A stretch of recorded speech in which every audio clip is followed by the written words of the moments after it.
Voilà, alors dans Fast Club, nous sommes aujourd'hui, c'est un moment important pour Fast Club parce que c'est le moment de la réhabilitation d'une voiture française méconnue, la Renault Fuego que vous voyez derrière moi. Voilà, Romain. Alors, pour vous tous expliquer, Didier qui est à ma gauche, Marc viens avec nous qui est à la droite, sont les propriétaires des magnifiques voitures que vous voyez à côté. Et Romain est là pour se foutre de nous en fait, hein, exactement. Mais... Voilà, alors Stéphane m'a certifié qu'à une certaine époque, je ne sais pas quand, c'était une voiture de référence. Nous sommes partis donc de cette idée de performance économique, donc d'aérodynamisme. Je crois que la forme exprime la fluidité et la pénétration dans l'air.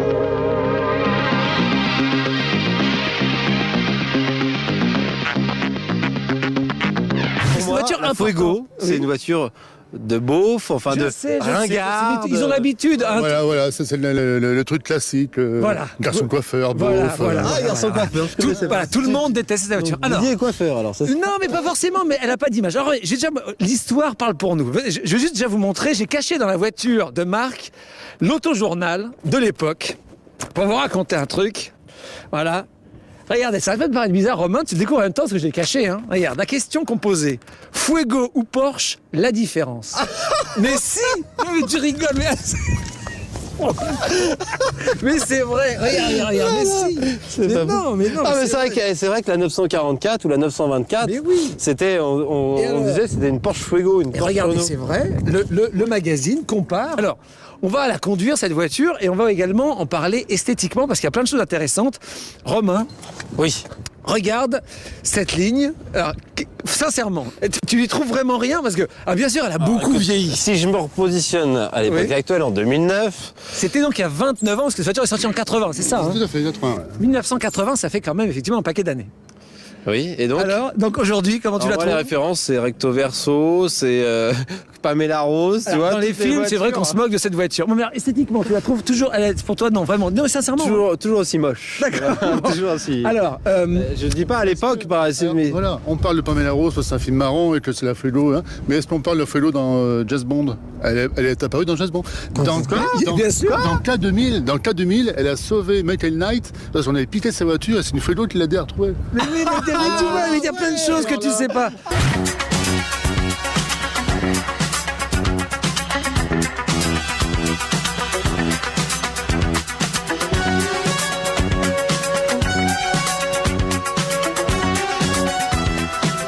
Deux, trois petits détails, il n'y a pas grand-chose, hein, mais...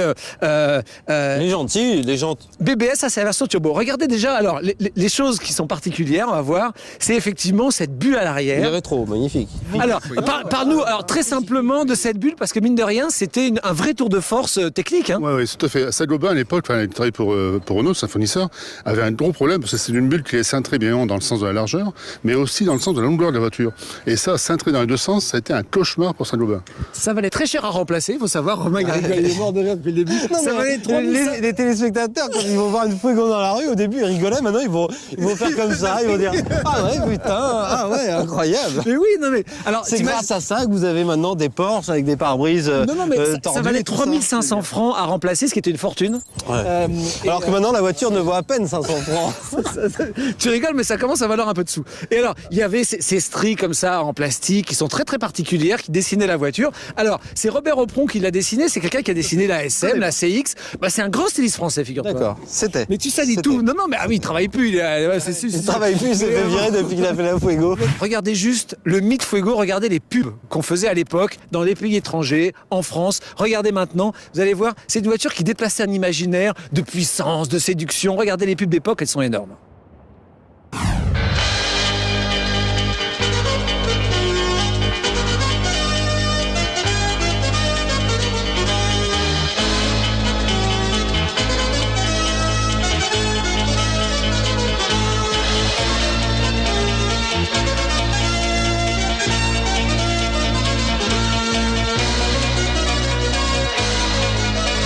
Coupé Renault Fuego, hecha con todo el fuego de Renault.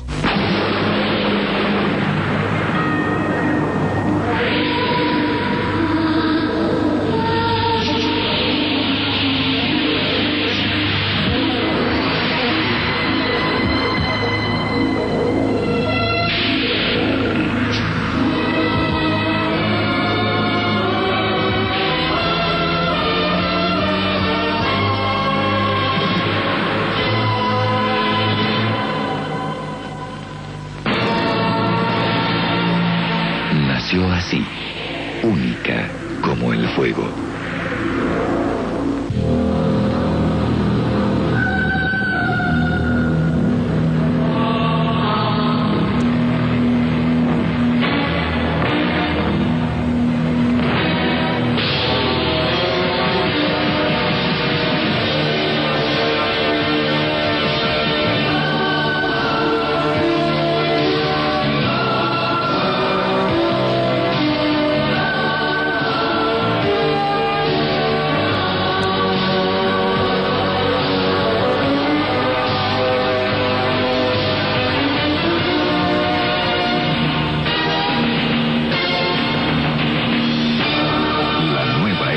Fuego ha comenzado.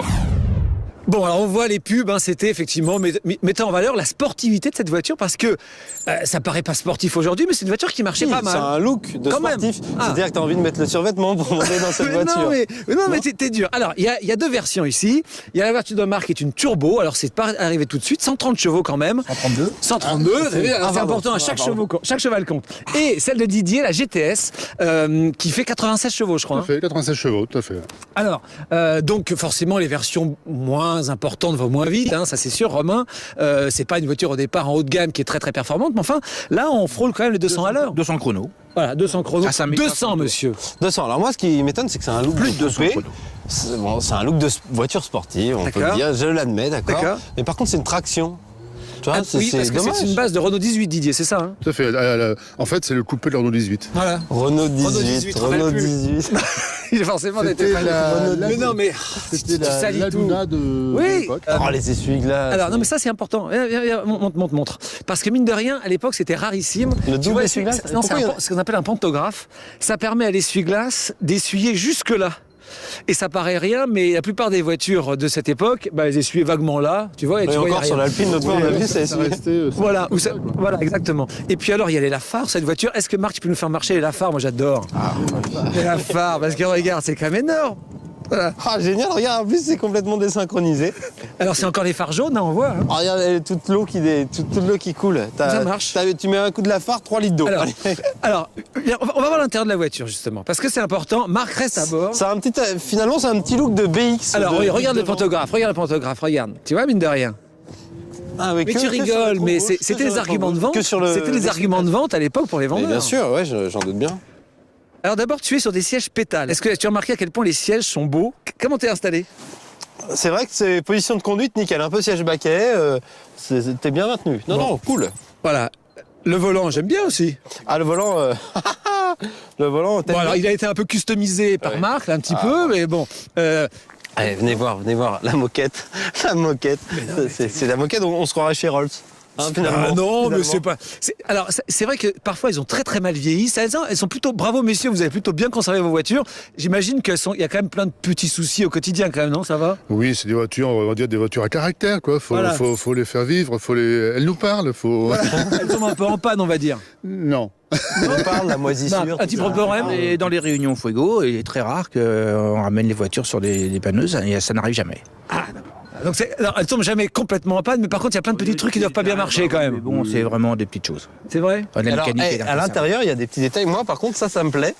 Tu vois, il y a quelque chose qui me plaît, Stéphane Formule 1. Mais la chaîne IFI était énorme. La chaîne IFI. Ah non, mais c'est une chaîne Philips. C'est pas un autoradio, c'est une chaîne IFI. Non, mais je ne me rends pas compte. Avec les commandes au volant. Une chaîne IFI, moi, quand j'étais gamin, j'avais une chaîne IFI comme ça, mais c'est incroyable. Et la commande sur le volant? Ah ouais, c'est vrai, ouais. Non, mais tu te rends pas compte à quel point cette voiture était pas si mal. Système RDS. Moi, ça m'a fait rêver quand j'étais petit, ça. Ça vous paraît banal. C'est la première à voir. C'est une télécommande pour ouvrir et fermer les portes. Alors ça, c'est celle de Didier. Regardez. Tu visais le capteur qui est juste là. Tu vois, comme ça. Et tu ouvrais et tu fermais les portes. Cette voiture a été construite chez nous pendant 5 ans à peu près. Et qu'elle a continué une carrière immense en Argentine. Où là-bas, c'est la voiture du sportif, du bourgeois. C'est une voiture qui a un palmarès en compétition. D'ailleurs, regardez. Toujours de nos jours. Non, mais regardez ces images de Fuego Argentine en compétition. Vous allez voir. Et des pubs, c'est incroyable parce que là-bas, c'est la voiture haut de gamme. Très haut de gamme. Regardez.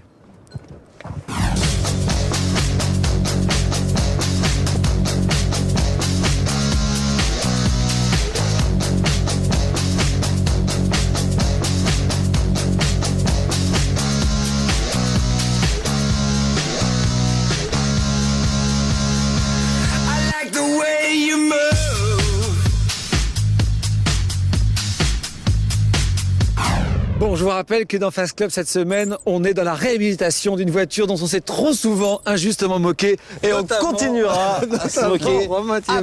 À part si tu me Tu l'as pas encore conduite? Non mais on va la conduire. Bon déjà tu m'as démontré le look, mais il y a un moteur quand même dans une voiture. Alors vas-y, je veux Marc, voir. Vas-y. Alors bon, le moteur c'est... Moteur turbo, c'était encore rare à l'époque. Vous rigolez, mais Renault était l'un des pionniers là-dessus. Hein. On va voir si je trouve le... Sur les voitures populaires. Il y a bien sûr BMW et Porsche avant, mais... Alors, le turbo, il est juste là, ici. Turbo Garrett, c'est les Américains, si la mémoire est bonne. Protection thermique ici pour éviter que le capot flambe quand même. Alors bien sûr, aujourd'hui, ce serait sans doute mieux présenté. Voilà, les changeurs, enfin voilà. Non, mais tout ça était quand même très très sérieux. Allez, on ferme le capot. Romain va s'installer au volant. Je vais monter en passager. Et on va partir. Allez, c'est parti, en dynamique. On y va. Installe-toi. Il me dit que la deuxième craque un peu. Hein. On y va. Allez, vas-y, roule. Allez, c'est parti. Allez. Voilà. Attention. C'est une boîte 4 ou une boîte 5? Boîte 5, monsieur. Boîte 5 vitesses, regarde. Ah ouais. Voilà, avec un levier de vitesse en cuir. Ça passe bien les vitesses. Non, mécaniquement, c'est plutôt correct. Ah, c'est celui-là. Ah oui. T'as vu le pantographe? Oh là là. Voilà, c'est énorme. Oh là là, on voit très bien. Wouhou. Oh la vache, ça pousse là. On va prendre un peu de vitesse pour aller se faire la chicane. Prends pas trop les vibreurs, par contre, on sait jamais, mais ça tombe. Non, mais moi je suis surpris, je trouve qu'elle marche pas trop mal.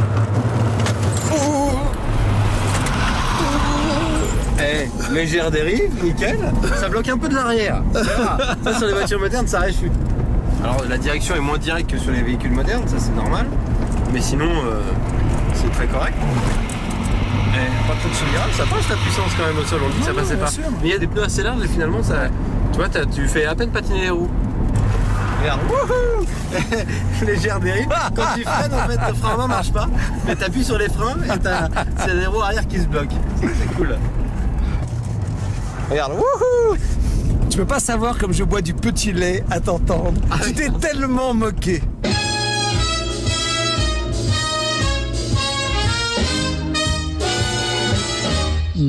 Say si bon. Lovers say that in France. Merci messieurs de nous avoir pu nous faire redécouvrir cette voiture. J'espère que vous avez un peu ri. Et puis, mais quelque part vous dites tiens, c'est peut-être pas si mal que ça. À l'époque. Hein voilà, les Français savaient aussi faire des voitures voilà, il y a 28 ans. Bon allez, on continue dans Fast Club.